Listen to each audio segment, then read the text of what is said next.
So if your life was on the line, how far would you go to survive? Would you lie, steal, or resort to violence? Or maybe even commit the ultimate taboo? For the unprepared, winter on the American frontier leads to some pretty difficult choices. You either have to starve or acquire a taste for the utter white meat. But when a bloodthirsty cannibal sets up shop in a remote mountain fort, one hapless soldier will have to try his best to stay off the menu and overcome a growing hunger of his own. Meat Shields, pull up a seat at the table and witness a true hood classic. And get ready for the goriest buffet this side of the Donner Party as we break down the mistakes made, what you should do, and how to beat the cannibal curse in Ravenous. His name is Captain John Boyd, an American Army soldier fighting in the Mexican-American War, and he's the guest of honor at a ceremony recognizing his heroism during a recent battle. It seems he was his company's sole survivor, who single-handedly captured the enemy command in their own base. It's pretty wild, but his gruesome flashbacks tell another story. You see, as his comrades gorged themselves on a banquet of extra rare steaks to celebrate his recent decoration, Boyd excuses himself to do some decorating of his own on the pavement outside. With lunch out of the way, Boyd meets with his commanding officer and receives his new orders. He's being reassigned to Fort Spencer, a remote outpost in the California frontier. With the help of a local guide, Boyd sets off on horseback toward the rustic fort, crossing miles and miles of rugged mountain terrain before arriving at his destination. Inside the fort, Boyd is shown to his quarters where he's again haunted by flashbacks from the vicious battle that's claimed the lives of a few fellow soldiers. The next day, Boyd is introduced to his new commander, Colonel Hart, a good-natured bookworm who seems content with the mundane life he and his men have established at Fort Spencer. As a way station for settlers passing through the Sierra Nevada mountains, the fort doesn't see that much action, in the winter months at least. With the snow season in full effect, they're currently operating on a skeleton crew. You got Private Toffler here, a quiet, religious type, and Major Knox, who spends most of his time passed out with a little bottle. Private Reich is a gung-ho soldier who's not to be messed with.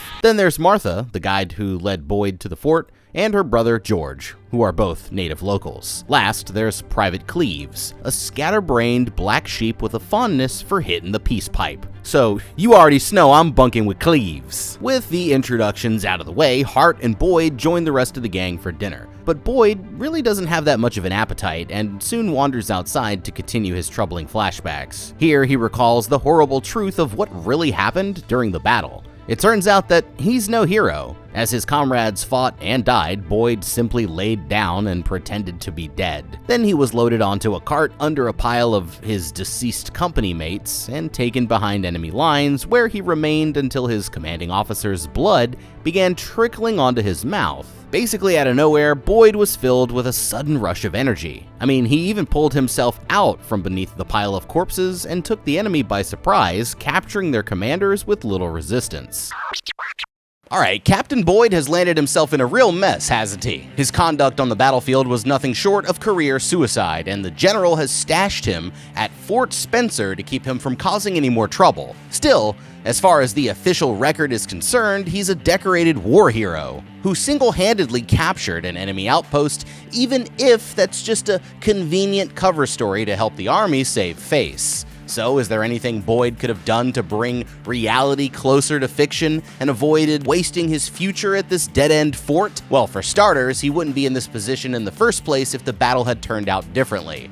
While the capture of the enemy command means they technically did win, Boyd's situation would be better if at least a few of his comrades were alive to celebrate with him. So, step one on the road to victory is simple. He's gotta sack up. I mean, playing dead is no way to win a fight, and mustering the courage to stand on business when the lead starts flying is a must. If they're gonna stand a chance, the captain has got to dig deep and find the courage to do what must be done. So next, let's talk strategy. Largely centered on America's desire for land in the westward expansion, the Mexican-American War was fought over many bloody battles all over the Southwest. One key conflict, the Battle of Monterey, may highlight where things went wrong for Boyd's company. Troops under the command of future U.S. President Zachary Taylor faced pretty serious challenges while attempting to capture the Mexican city of Monterey. U.S. artillery was ineffective against the city's fortifications, so Taylor and his men tried to take the city street by street,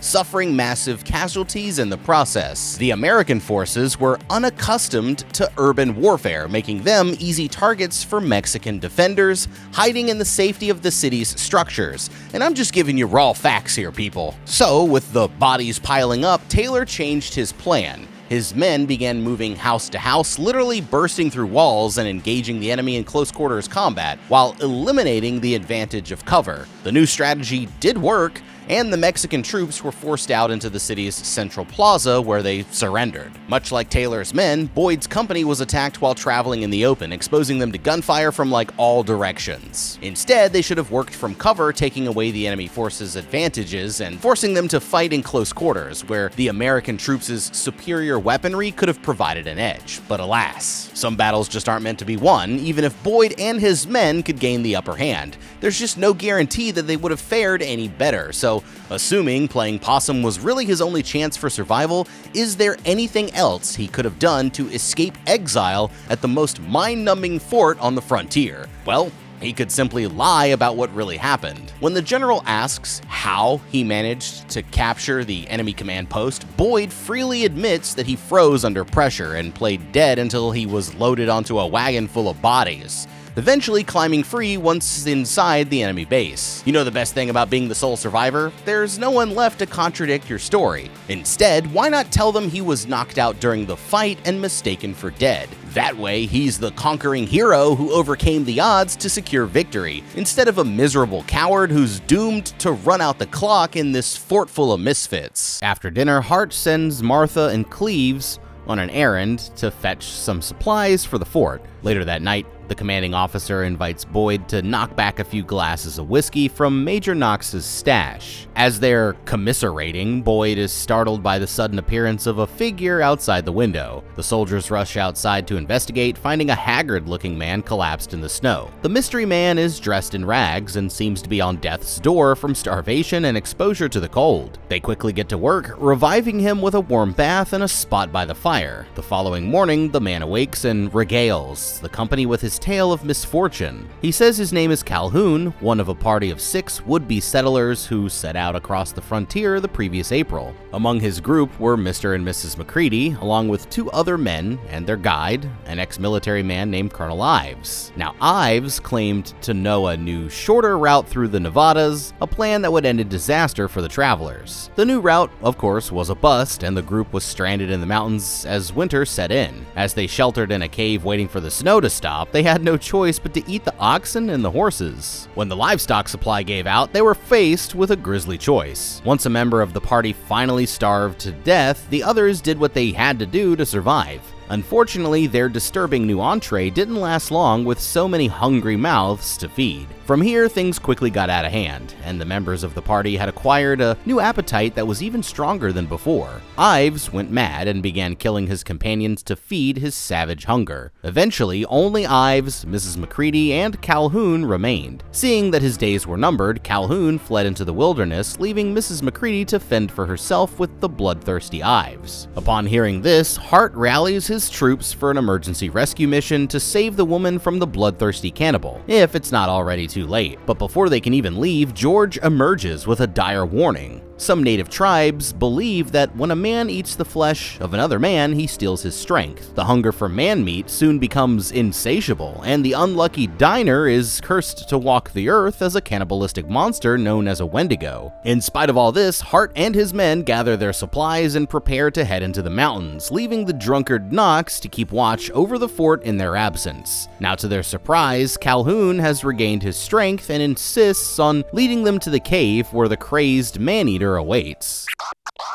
Alright, so what are the brave soldiers of Fort Spencer getting themselves into here? According to Algonquin legend, the Wendigo isn't your garden variety boogeyman, it's more like the ultimate cautionary tale about the perils of skipping lunch before a long hike. It's a spirit that rewards human cannibalism with superhuman strength and even regenerative powers, along with an insatiable craving for human flesh, of course. Once afflicted, each bite gives you a burst of energy and the appetite of a competitive eater, desert, except your hot dogs are your fellow settlers. Now, once a person has been claimed by the Wendigo, there is no cure, no ritual, no medicine, no plea for mercy can reverse it. The only way to end the curse is death. For the unlucky soldiers heading into the snowy Sierra Nevada, this means braving not only frostbite and grizzly bears, but also a creature that's stronger, faster, and significantly hungrier than anything they've ever seen before. In other words, they're just not facing a monster, they're up against the horror of becoming the next entree, while their foe grows even more powerful with every bite. But rather than heeding George's dire warnings, Hart and his men rush headlong into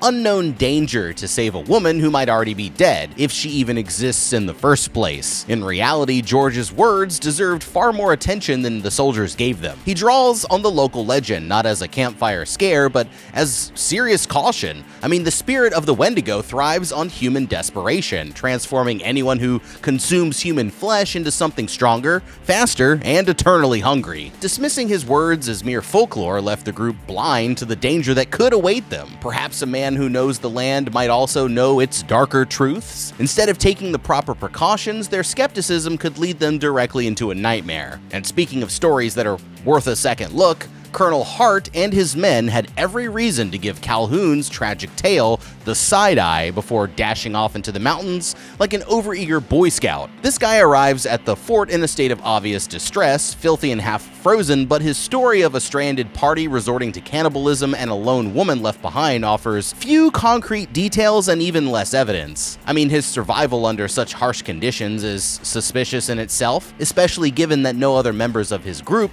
managed to last. This Colonel Ives he speaks of is on a cannibalistic murder spree, but he simply lets Calhoun slip away? Oh yeah, and then after months of starvation and days of wandering the wilderness, he arrives at the fort without so much as a hint of frostbite? Something is just not adding up here. The urgency with which Calhoun presses them to mount a rescue could be seen as an attempt to draw the soldiers into a dangerous trap rather than a genuine plea for help. In such isolated and unforgiving terrain where verifying facts is basically impossible, Hart's men would be wise to question Calhoun's motives before risking their lives on what may be a calculated deception. So, whether right or wrong, the soldiers of Fort Spencer are marching straight into a deadly gamble, treading a fine line between rescuer and prey. After miles of hard travel through the wilderness, the party from Fort Spencer pauses in a mountain pass to rest. Boyd takes the opportunity to ask Calhoun more about his peculiar dining habits. The man's account of gaining renewed strength after eating his fellow traveler seems to mirror his own experience from before, when ingesting the blood of his comrades provided the power to overcome the enemy. But their conversation is cut short when their companion, Toffler, takes an unfortunate spill down a nearby cliffside. Other than a nasty gash in his midsection, the pious young private is alright, and the troops set up camp to rest and attend to his wound. Later, Toffler wakes up in the night to discover Calhoun helping himself to a little midnight snack. He cries alert the rest of the group, who catch the famished Irishman red-handed. I mean, whatever the case, Calhoun tries to calm them by saying he was simply sleepwalking. He volunteers to have his hands tied to further calm their misgivings. The next day, the party travels deeper into the mountains, with Reich leading Calhoun on a short leash. As they arrive at a clearing in the woods, Calhoun starts acting dodgy. Hart spots the cave they've been searching for in the valley below, and their prisoner only grows more agitated as they make their way closer. As the soldiers approach the mouth of the cave with weapons drawn, Calhoun begs to stay clear and is shoved away from the rest of the group.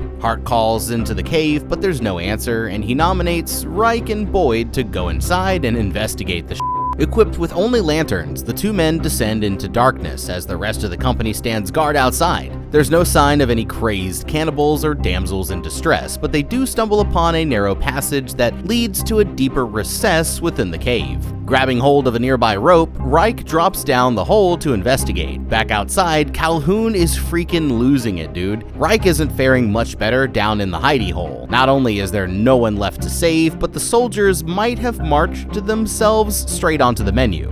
This is definitely a trap. Calhoun grabs a hunting knife he'd hidden in the dirt outside the cave and quickly dispatches Colonel Hart and George before chasing Toffler through the woods. Boyd and Reich emerge from the cave to find Hart mortally wounded and head off on the trail of their two-faced attacker, but first, they run across the remnants of his latest meal. It's Toffler, and Calhoun has done a little more than lick him this time. After more searching, they finally spot the madman standing near a cliff. Reich fires his pistol, but Calhoun seems to vanish only to reappear and turn the tables. Reich falls over the cliffside with a hunting knife in his gut, but Boyd has better luck. He levels his rifle and fires a single shot, a direct hit that sends Calhoun to the ground. And Calhoun rises to his feet and begins moving forward toward Boyd with a wild look in his eyes. And with nowhere to run, Boyd makes a desperate leap from the cliffside, falling for what seems like an eternity into the trees below. Alright, talk about grabbing a bite on the run. Anybody? This guy freely admits to dining on his fellow travelers, okay? And when he's caught in the act licking a sleeping man's open wound, Hart's only response is to tie his hands limply in front of him with a single loose cord? Buddy, if you needed a sign that you and your men are in over their heads, then this is it. I mean, is he just an unfortunate traveler who was forced to make a horrible choice? Or is he the type of guy who will take a bite out of you just for kicks? I mean, the evidence kind of speaks for itself. If you're going to continue on with him in your party, at least secure his hands behind his back, and whatever you do, keep a close eye on his ass. Which brings us to our next major misstep, setting up after they reach the cave. To ensure their safety, Hart sends Reich and Boyd to check out the cave while the rest of the men stand guard outside. This leaves the wimpy Toffler as the one keeping an eye on Calhoun. Bad idea given the stranger's agitated state and spotty behavior up to this point. Survival tip 101. Hey, never split up. Even if they don't realize Calhoun is about to double-cross them, they're still on the lookout for a serial-killing cannibal who's hiding somewhere in the immediate area. Sticking together to explore the cave offers the best odds in a violent conflict. I mean, if Ives is in there, the full group of armed soldiers should have no trouble dealing with him. But even once Calhoun gets the drop on the gang, there are still plenty of opportunities to fight back, at least for Boyd. I mean, during their face-off on the mountaintop, Boyd lands a clean shot on Calhoun with his rifle, which sent him falling to the ground. Instead of inspecting his handiwork to ensure his opponent is really dead, Boyd runs to the edge of the cliff to check for Private Reich, who had fallen over earlier in the fight. Even with the painfully long reload speeds of weapons in the 1800s, Boyd would have plenty of time to prepare a second shot for the double tap. Let's see if Calhoun gets to his feet after taking one straight to the dome. He could offer to team up with Calhoun and help him secure future meals, and then pull a double cross of his own when the opportunity arises. If the madman goes for it, then he's bought himself some time. But if not, the long walk off a tall cliff is still an option. Following his long tumble down the hillside, Boyd is reunited with Private Reich. The two come to rest in a hollow filled with brush and tree roots where Reich uses the last of his strength to briefly strangle his commanding officer before expiring. Boyd is also in pretty rough shape. The deranged cannibal is still stalking the area in search of him. Boyd lays low in the brush until night when Calhoun finally gives up the hunt, and now it's simply a matter of addressing his wound. Biting down on a stick to brace for the pain, Boyd pops his bone back in, but he's still a long way from the fort and he's in no shape to travel. Along with a massive boost of energy, after lying in the place for days, Boyd begins to go mad. If he's going to survive, he'll have to take drastic measures. And finally, he gives into his urges, using the hunting knife that was still lodged in Private Reich's torso, and he begins carving himself a meal from the leg of his fallen companion.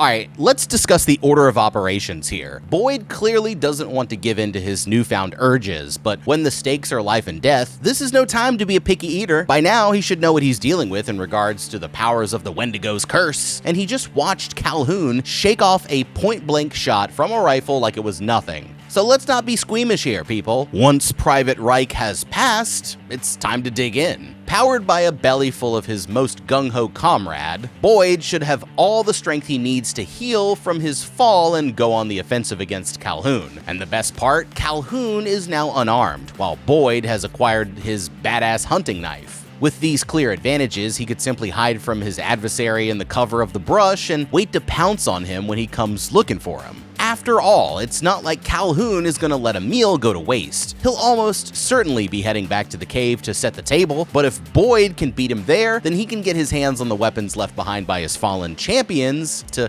give him an even bigger advantage. Look, Boyd's whole thing is that he's an irredeemable coward who shrinks away from conflict in spite of the consequences for himself and others. Still, anything beats laying around in the woods for days delirious with a broken leg while a madman stalks you down. Really, he should just cut straight to the cannibalistic super strength portion of the experience. Who knows, he might even save himself a bigger headache to come. Boyd is a new man following his little snacky. His leg has miraculously healed and he moves through the mountains with only a slight limp. Cleves spots the beaten and battered Boyd as he stumbles into camp and calls the others for help. Boyd recovers in bed for days following the incident in the mountains, but he seems troubled by a new affliction. His face is gaunt and dark circles have formed under his eyes as he's tormented by an insatiable hunger. Seeking a cure for his wretched state, he looks to Martha for insights into the Wendigo curse. But unfortunately, she's really in no mood to help him out. She blames Boyd for the loss of her brother and says that there's no cure for his condition. His hunger, it's only gonna grow.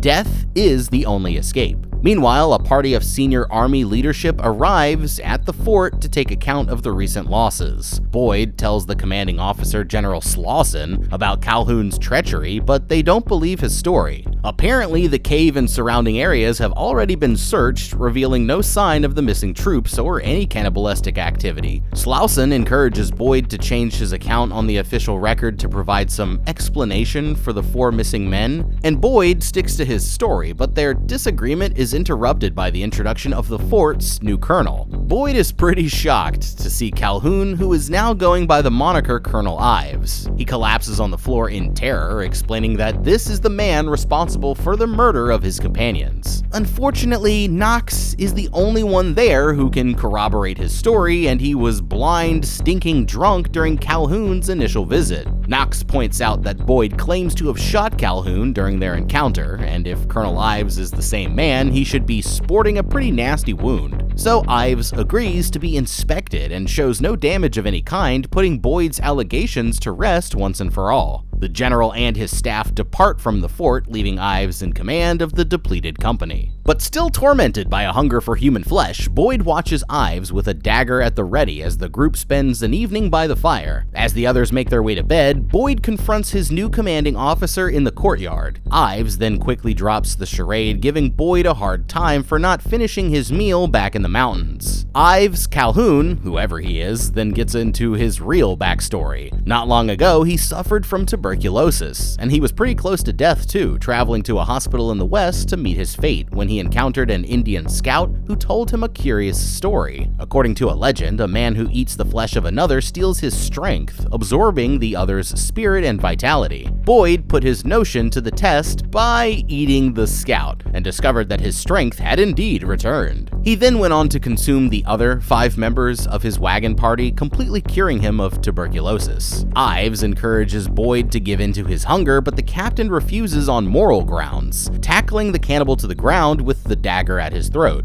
Martha comes to Ives' rescue, and the commotion rouses Knox, who decides to put Boyd under arrest. Alright, Calhoun looks like a new man compared to the babbling psychopath Boyd faced in the mountains. Who exactly is this guy, and what can Boyd do to prove his true identity? I mean, to prove Calhoun is masquerading as one of his victims, Boyd should press the general to get in touch with Ives' commanding officer at his previous post, and ask to see records of current orders proving that he's supposed to be here. And if there are enough inconsistencies in the story, the general might have enough evidence to give Boyd's accusation a second look. Of course, given the limitations of the era, record requests of this nature could probably take some time. Meanwhile, Boyd and the others are trapped in an isolated fort with an insatiable lunatic. I mean, once he arrives in the fort, Calhoun is never really alone. This means a head-on attack is out of the question, since Knox and the others would surely get in the way. Once Calhoun does finally break off from the group, Boyd is quick to confront him, and the encounter ends with Boyd holding a knife to his throat. Martha does intervene though with a blade of her own, presenting Boyd with a simple choice. If the colonel gets sliced up, his own neck will be next. He's afflicted with an incurable hunger for human flesh, and is slowly literally starving to death as a result. In his 2 most recent excursions into the field, his actions have led to the deaths of his entire party. Now, what exactly are we clinging on to here? Really, taking Martha up on her offer and trading his life for Calhoun's? It could be the single bravest act of Boyd's miserable life, but instead it looks like he'll have to find another way to deal with the imposter. Following the dust-up in the courtyard, Knox sends Martha to fetch Cleves to assist in Boyd's arrest. When she searches the grounds for the scatterbrained private, she stumbles upon a grisly scene in the stables. All of the horses have been violently dismembered. When Martha returns to report this grim news, she and Knox finally locate Cleves, whose partially eaten body dangles from a nearby rooftop. Knox jumps to conclusions after the discovery of Cleves' body and takes his anger out on Boyd. With the horses out of commission, Martha departs on foot to contact General Slauson and begins the process of shipping Boyd off to a military prison. Inside the fort, Knox notices one of his ceremonial sabers is missing as Ives whips up a stew in the kitchen. Boyd tries to warn Knox about what's coming next, but it's no use. An unseen hand quickly dispatches the booze hound with a single slash from his own sword, giving Ives the final ingredient for his cursed culinary creation. Chained behind a closed door, Boyd is helpless to intervene, but his anger turns to shock when the fort's former commander, Colonel Hart, appears in the doorway holding Knox's blade. So that explains who killed Cleves and the horses. Instead of dying from his wounds in the mountains, Hart was introduced to the restorative powers of eating your dead homies by Ives. Now the two of them want Boyd to join them in their unholy pact. As settlers begin their journey westward in the spring, the 3 of them will have an almost endless supply of fresh meat passing through the fort. Ives encourages Boyd to give in to the hunger and join his plan. When he refuses, Ives gives him a little extra motivation in the form of a knife to the gut. The wound won't be fatal, assuming Boyd is willing to take the necessary precautions. And just like that, dinner is on. Hart spoons out a few helpings of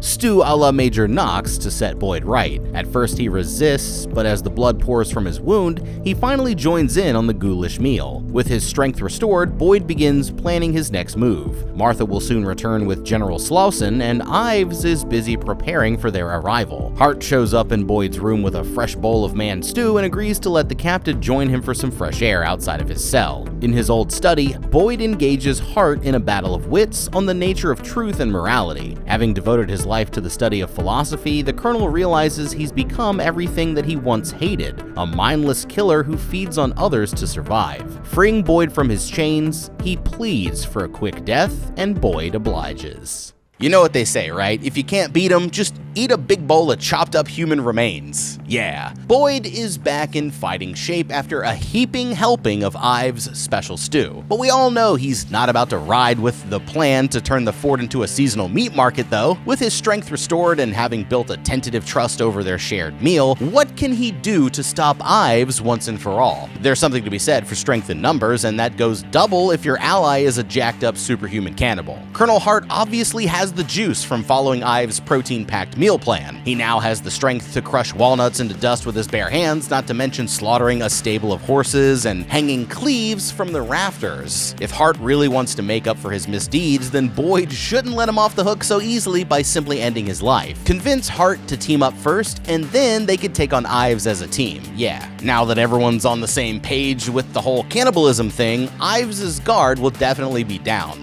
And I mean, all Hart has to do is grab them and Boyd can run them both through with one of Knox's swords, and enough times to be sure it finishes the job. Or if Hart really wants to do Boyd a solid, they could simply overpower Ives and restrain him until Martha returns with the general. Hart could confirm that Ives really is an imposter and responsible for countless murders. As long as he's kept away from his preferred food, Ives would begin to weaken, and that would no longer pose a threat to anybody. And then Hart could choose to punch his ticket knowing that he'd done the right thing and made some amends for his misdeeds. Then again, there might be an even easier way to handle Ives by turning the source of his powers against him. You know, Knox, he was a pretty big dude, and the stew made from his remains was enough to last for days. Ives seems content to leave the cauldron simmering away over the fire as he attends to other tasks around the fort. If Boyd were to poison the whole pot, it could be enough to take Ives out whenever he goes back for seconds. Certain deadly chemicals were widely available by the mid-1800s, and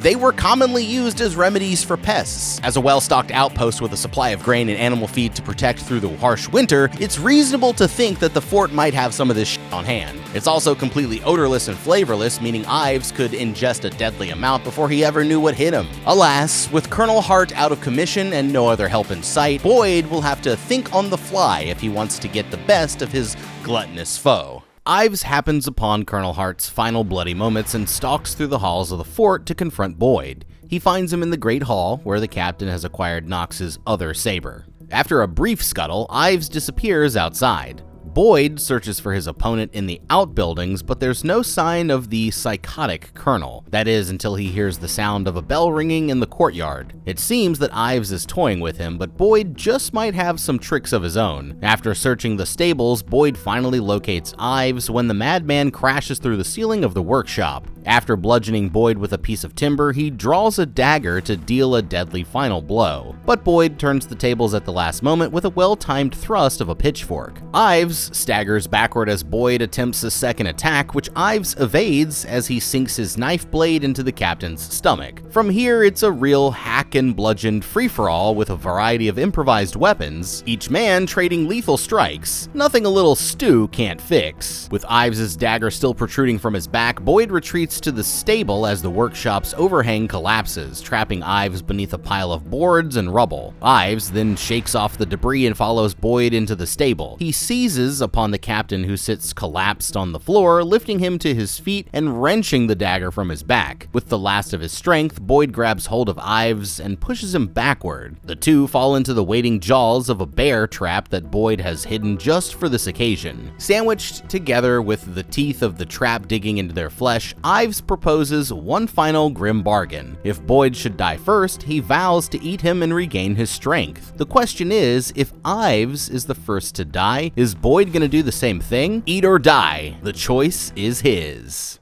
Alright, it's decision time for Boyd. Take Ives up on his sinister proposition or die along with him in the jaws of the bear trap. It's easy to understand why he might choose to free himself from the curse by embracing the sweet release of death, but is there perhaps another way to rid himself of his burden and lose his appetite for human flesh? If Martha is correct, death is the only escape from the Wendigo's grasp. Still, it might be worth seeking a second opinion. If there's one thing Boyd knows for show, there's some verifiable truth to the Native American belief system. From imparting superhuman strength to rapidly healing from otherwise deadly wounds, he's seen for himself that this Wendigo stuff is for real for real. So if the dark side of this belief system can impart such incredible powers, perhaps the light side offers some remedy for his condition. Unfortunately, the damage he's sustained during the fight with Ives means that he'll have to dig in for one last abominable meal before he can find out. But hey, it's nothing that he hasn't done before at this point, to be fair. After helping himself to a final helping of a fallen foe, Boyd should use the surge of strength to free himself from the trap and prepare for the journey ahead. But the real challenge lies in confronting the darkness now rooted within him. With the fort in chaos and no allies left to help him, he'll have no choice but to search the frontier for the answers that he seeks. Perhaps somewhere beyond the mountains and endless pine forests, an experienced shaman or wise elder might possess the knowledge to break the Wendigo's hold, or at least offer a glimmer of hope. The journey would be long and punishing, sure, and every mile would test both his body and the tattered remnants of his humanity, but if there is even the faintest chance of lifting the curse, Boyd has no choice but to follow it, no matter how uncertain or perilous the road ahead is. If no answers reveal themselves or the burden of his hunger grows too heavy, he can always choose to hit the eject button on life, the same decision that faces him as he lies pinned against Ives in the iron jaws of the trap.